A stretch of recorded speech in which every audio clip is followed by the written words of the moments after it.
Hi and welcome to the Guy Who Sews channel. My name is Sean and this is part 4 of how to make a t-shirt quilt series.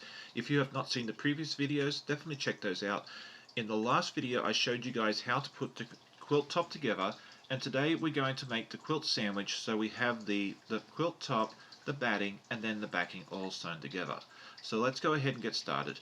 But before we do that, let's just make sure you have all the right materials. You're going to need your backing fabric, which I've chosen this nice red fabric, enough batting, and you can use whichever batting you like. I like to use cotton, and then your quilt top. So let's go ahead and start the process.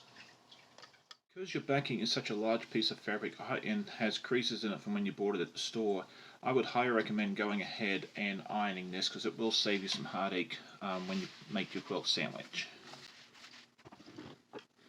So now it is time to make your quilt sandwich and baste the quilt.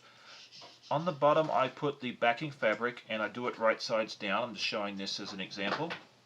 And then make sure everything is flat, because if not it's going to bunch up when you baste it and it's going to look terrible. So make sure it's nice and flat. Take a little bit of time, smooth it all out, make sure it looks nice and flat, and then that way you'll be good. The next part is batting, and you got to lay it down just like on top of the backing fabric. And again, you want to make sure both layers are nice and flat. Take some time with this because it's going to save you in the long run. And then once that's all nice and smooth, you can do this on the floor if you wish, but I recommend doing it on a table because being on the floor all the time hurts your knees.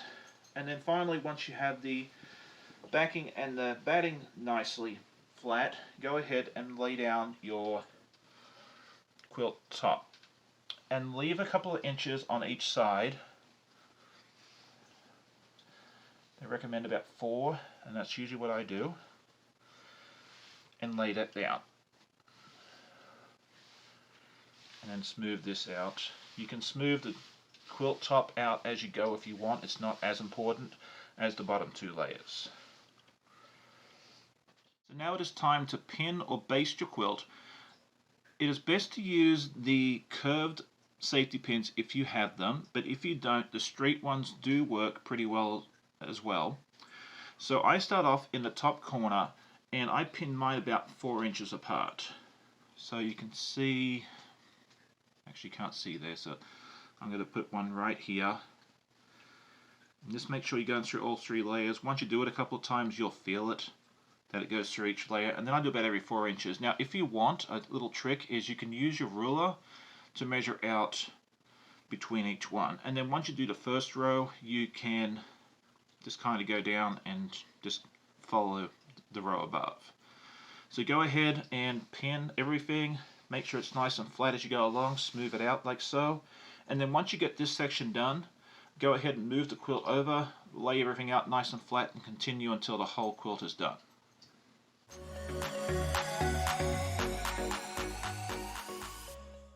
When you get to the shirt prints, I try not to stick them with the pins unless I absolutely have to. I usually try and just work my way around it. So I would normally go right here where the print is, but I'm just going to shift to the side.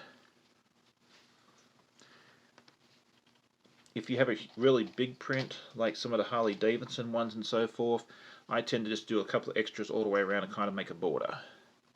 Because the last thing I really want to do is have holes in the prints.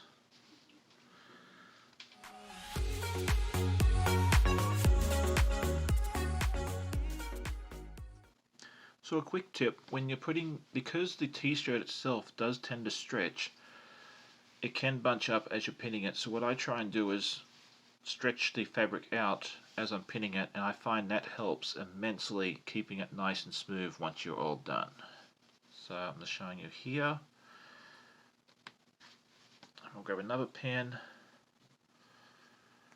and then the sashing tends to bunch up as well if you're not careful, so I just kind of pull it taut with one hand, stick the pin in with the other, and you can let go, and then you can see here it's nice and taut, and so it's not going to bunch up when you go to quilt.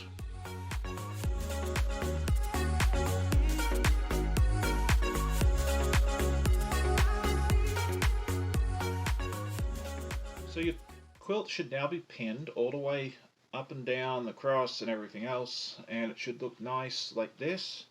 And then also take a moment to check the back of your quilt to make sure there's no major gathering of fabric.